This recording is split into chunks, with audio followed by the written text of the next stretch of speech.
monde et bienvenue à cette 13e épisode d'Origine Montréal. Dans cet épisode, je vais vous inviter à faire un petit retour dans les choses que j'ai dit et de retourner un peu quand j'ai commencé à parler des routes d'hiver qui se transforment en routes carrossables. Et dans l'histoire du Pontiac, on a plusieurs manières de se rendre dans la région. On se rend par la rivière des Outaouais. Les bateaux à vapeur sont là. Mais le problème avec les bateaux à vapeur, même pour Bryson, c'était très lent, très coûteux.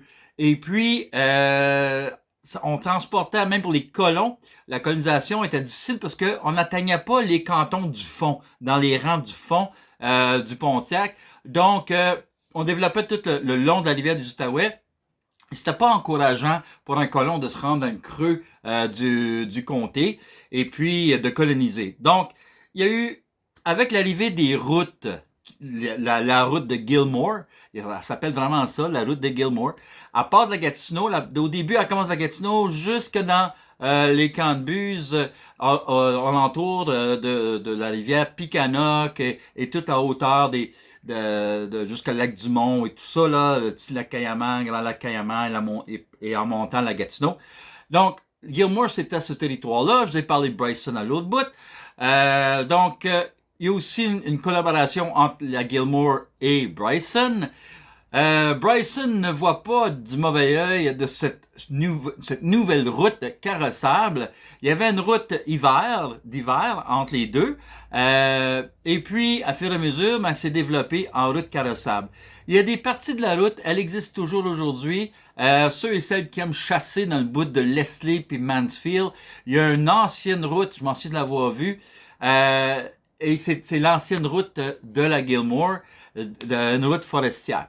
Donc, pour quelqu'un qui connaît un peu le territoire, il va pouvoir faire des liens qui s'en vont directement là. Et puis, au niveau visuel, c'est que il y avait une route du Nord, la route du Nord qui partait de la Gatineau jusque dans les camps de Bryson. Donc, c'était une grande route. Au début, ça a commencé juste avec se rendre dans le canton de Leslie, le dépôt d'Otter Lake et le chemin montant un peu en montant dans le canton de Clapham qui suivait la rivière Picanoc.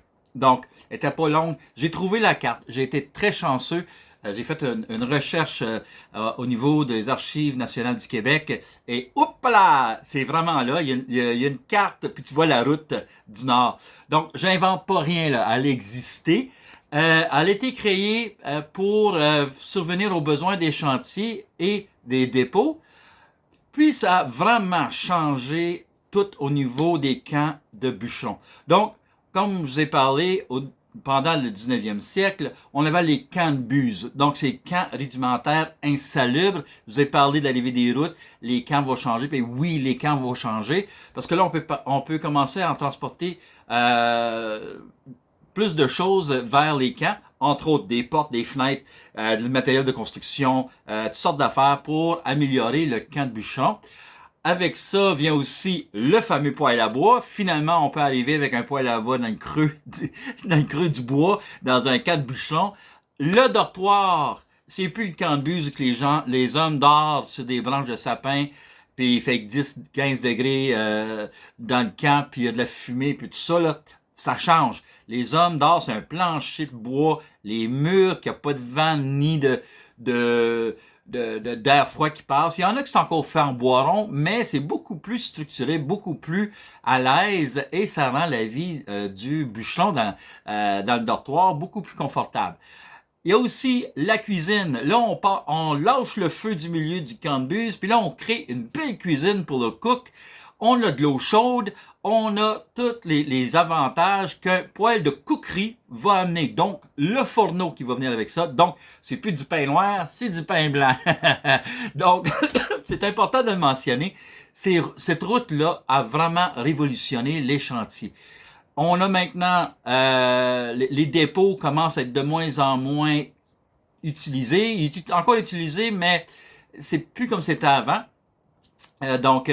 Avant, c'était pour le stockage, c'était un abri, c'était une place où les camps de bus pouvaient aller chercher du fourrage pour les animaux, des légumes, des choses comme ça, les légumes de racines, comme j'ai dit avant, les carottes, les patates, choses comme ça. Donc, là, ces dépôts deviennent des lieux pour se rendre maintenant dans les camps de bûcherons. Bureau de poste, ça devient un magasin général. Les colons commencent à suivre cette route-là. On s'installe le long de cette route. On s'installe proche aussi du dépôt d'Otter Lake, dont mes ancêtres, les Sept-Aubins et les Baudouins. Puis, il faut pas oublier, Otter Lake a été fondé en premier majoritairement par des Canadiens français et aussi de quelques familles irlandaises. Donc, en plus, ces colons-là s'en viennent pas vraiment. On a ce mythe qui s'en venait bûcher, travailler dans les chantiers.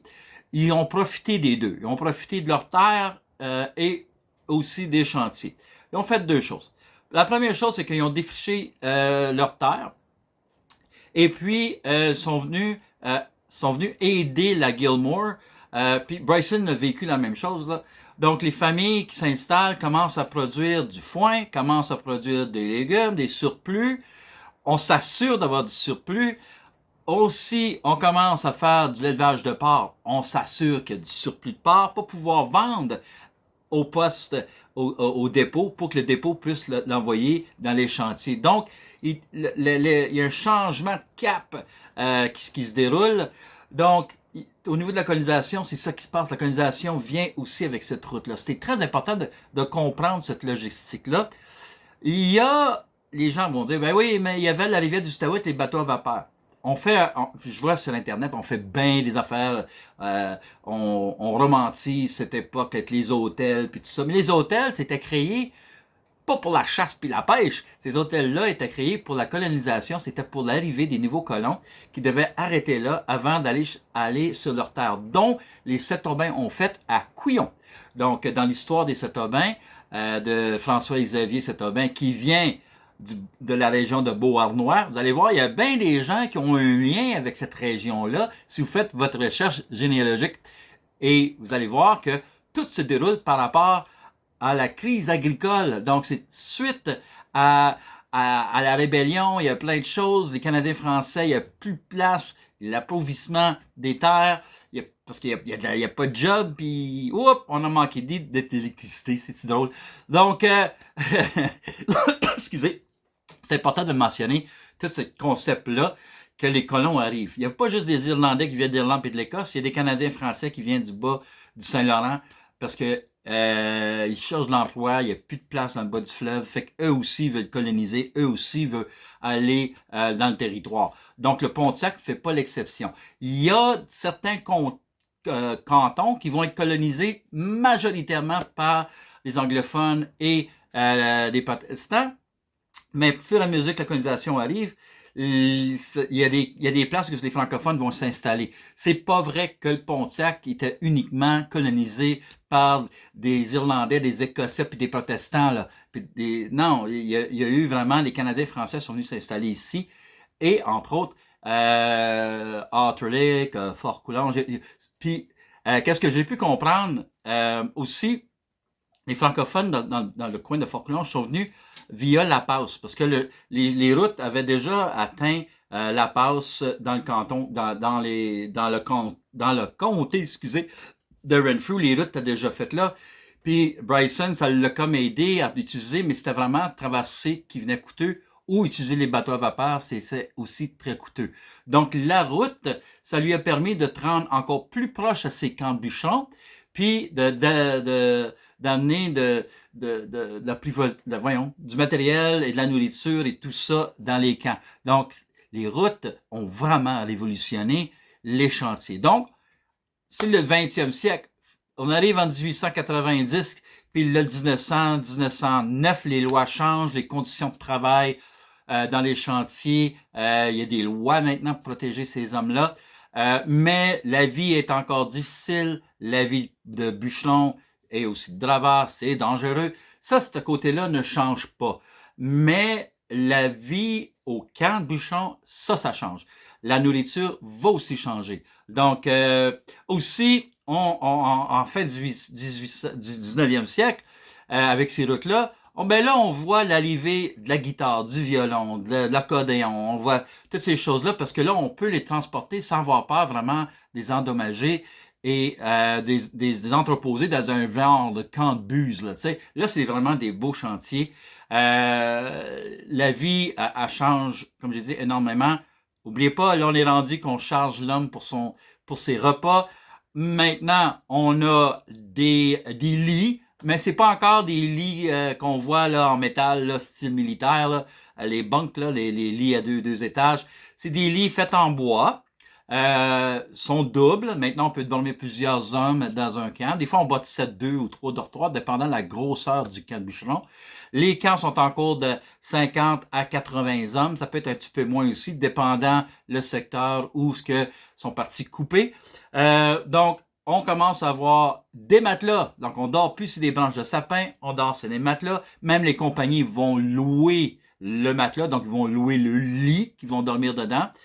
Et puis, on va aussi vendre des choses au bûcheron. Fait que tu sais, le bûcheron qui arrivait avec tout son bagage, les choses, mais il peut arriver au camp avec moins de choses parce que on va lui offrir des outils, on va lui offrir le linge pour dormir, le linge de lit. Puis j'ai ici la couverture de camp de chantier de mon grand-père Georges Setomain que ma mère a préservé. Dans un garde-robe, ma mère un garde-robe, ces couvertes-là est en haut, puis elle voulait absolument pas qu'on les touche. Puis je suis content de les avoir aujourd'hui.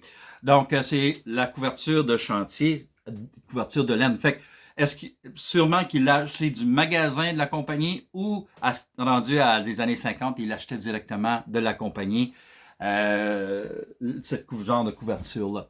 Donc, faut pas oublier, ces dépôts-là deviennent des magasins de compagnie pour non seulement pour les bûcherons, mais aussi pour les colons qui s'installent autour, qui développent ces villages. Pas tous les villages sont développés à ce même niveau-là. Il y a des villages qui se sont développés par rapport à une paroisse, par rapport à une église, par rapport à une communauté, histoire. Aussi, cette route-là était tellement importante que ça l'a comme donné une autre possibilité de se promener sur le territoire. Il y avait des routes dans les cantons plus au sud, si on parle de Clarendon, Bristol, Norway Bay, toutes ces régions-là. Il y avait des routes, qu'est-ce qu'on appelle des routes coloniales, mais c'était pas des routes comme la Gilmore. La Gilmore, c'était comme c'était une autoroute. Il y avait beaucoup, on sait là que les chantiers passaient leur matériel. Donc, c'était plus facile, moins coûteux d'utiliser le chemin, le chemin de la Gilmore. Et puis, ça bénéficiait non seulement aux bûcherons, mais aussi aux colons, au niveau colon. Donc, l'arrivée des colons, l'arrivée de la route, le changement de vie dans les chantiers, ça s'améliore. Donc, pour revenir au bateau à vapeur, c'est que pourquoi que ça coûtait cher, c'était très lent, c'est que à chaque fois que le bateau à vapeur arrivait à un certain endroit, il fallait qu'il débarque tout, fait du portage et on embarquait sur un autre bateau à vapeur et on continuait. Il y a eu la question des écluses. Quand la route est apparue, c'était plus pour les compagnies forestières, c'était plus facile d'utiliser la route. Donc, toute la question des écluses a été abandonnée. On commençait à construire, on avait des plans. De coup, politiquement, on a arrêté parce qu'on avait maintenant une route un peu plus au nord qui facilitait le transport de tout. Et puis, les petites routes là, qui étaient en train de se développer dans les cantons, qui sont en train de se coloniser un peu dans le sud du Pontiac, sur le bord de la rivière du Outaouais, les routes sont en train de se développer également. Donc, on commence à avoir moins besoin du bateau à vapeur. Donc, c'est en 1920 que le dernier bateau à vapeur là, qui est fonctionnel, mais ça n'a pas duré longtemps, l'épopée des bateaux à vapeur. Des fois, on a cette image-là, là, ça n'a pas duré très, très longtemps. Donc, pourquoi que ça n'a pas duré, puis qu'est-ce qui a vraiment tué les bateaux à vapeur, c'est l'arrivée du chemin de fer dans le Pontiac. Donc, et voilà, les routes, tout commence à se développer. On utilisait, avant les bateaux à vapeur, on utilisait le canot puis des barques pour se rendre dans les chantiers. Quand on pense au début de Bryson, au début de Gilmore, à l'époque de Philemon Wright dans la Haute-Gatineau, c'était comme ça qu'on se rendait dans les camps de buse, dans les camps de bûcherons. Les dépôts, où ce qui était devenu un endroit important. Bryson, lui, il s'est installé directement sur les lieux pour exploiter sa zone et ses coupes forestières des 50 buses le long de la Coulanges, la Rivière-Noire, le Choyen et la Baie-des-Joachins, la Dumoine, et c'est même rendu jusque-là. Donc, juste pour vous donner une idée, la Gilmore, la même chose. Fait que c'était vraiment rudimentaire, très difficile d'accès, au fur et à mesure qu'on faisait, on avançait. C'est les chemins d'hiver qui a permis à transporter beaucoup de choses, parce qu'on transportait les vivres au camp, dans les territoires, durant l'hiver. C'était pas durant l'été. Si on se promenait durant l'été, encore une fois, c'était par canot, par barque et tout ça, puis à pied. Donc, il y a beaucoup de chantiers qu'on se rendait. Chez les premières cartes, là, on voit chemin d'hiver, puis le chemin était là, puis c'est écrit trail. Puis là, c'est écrit le camp de bûcheron en haut là. Fait que des fois, il fallait utiliser un canot pour monter. Fait que c'est formidable. On a tous ces vestiges-là au niveau de l'information, au niveau des archives. C'est tout là. Toute l'information que je vous donne, c'est pas moi qui l'invente. C'est vraiment là, c'est accessible pour tout le monde. Aussi, j'ai de l'information via des documents qui ont été publiés sur Internet. J'ai les archives du Canada. J'ai les archives régionales. Il y a plein d'informations que vous pouvez aller fouiller. Il suffit juste d'aller chercher les bons termes et les bonnes dates à peu près, puis tout se rouvre à vous, là. C'est formidable. Donc, faut vraiment, là, dans les prochains épisodes, on s'en va encore plus dans le camp. Là, on va parler plus de la vie personnelle des bûcherons à partir du 19e siècle. Donc, parce que avant ça, on n'a pas beaucoup d'informations sur les bûcherons. On a les récits des oblats, on a quelques documents qui parlent de la vie des bûcherons et les draveurs. Mais c'est vraiment dans les années, à partir du 19e siècle, à partir de 1920, 1930, qu'on commence à avoir des écrits. On commence à avoir beaucoup plus du matériel. On commence à voir quasiment ce que les bûcherons et les draveurs vivent et qu'est-ce qu'ils pensent. Parce que la plupart, encore, ne peuvent pas ni lire ni écrire, mais il y en a plusieurs qui peuvent. Donc, c'est là qu'on va les découvrir parce que j'ai découvert des lettres de ces bûcherons qui envoyaient à leur famille. Et parce que oui, avec l'arrivée des chemins, c'est l'arrivée de la poste. Donc, les hommes peuvent envoyer des choses à leur famille. Le système de paye, on va en parler dans le prochain épisode, ça change aussi. Vous vous en souvenez, les hommes étaient payés par mois, par saison, et à la fin de la run. Là, ça va changer. Donc, on va en parler aussi, parce que c'est là que ça change au niveau de la vie des chantiers. Et puis, on va parler, ce qui s'en vient aussi, de la fameuse pitoune. Donc, je vous laisse là-dessus. À la prochaine, mes amis!